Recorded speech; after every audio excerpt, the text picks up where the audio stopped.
It's been very hard to have product come in on a regular basis, just across the board. That being the case, the specialty items we need for brunch, it just adds a little extra onto that.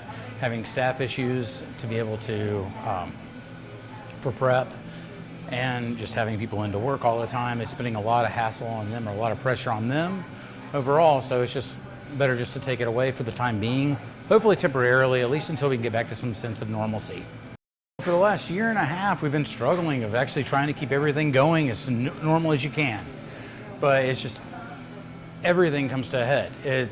You can't get to-go boxes anymore, so it's, keep running around all over town trying to find those. Luckily, we've had our sister restaurant be able to pull things from as we've needed, whether it's staff or product, just to be able to keep things running.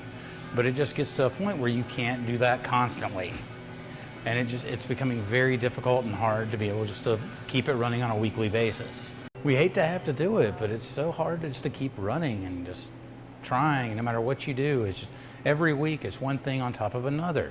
You get over this hurdle, here we go, here comes the next one.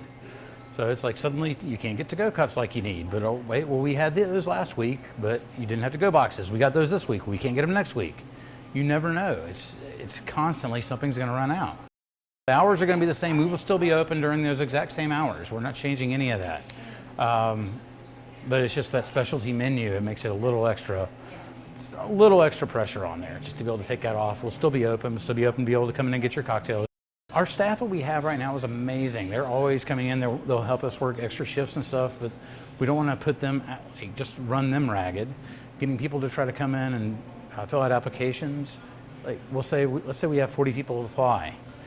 You run through the hiring process, or look through all those, you hire it, you get maybe 12 or 15 to come in for interviews. Go, great, we can hire all of you. Maybe one or two will show up for a first shift, and then you're lucky if you get to keep them for the next 2 weeks, and then they just disappear. It's like nobody seems to want to stay around. We always have very competitive rates on pay and everything, just nobody seems to want to come to work.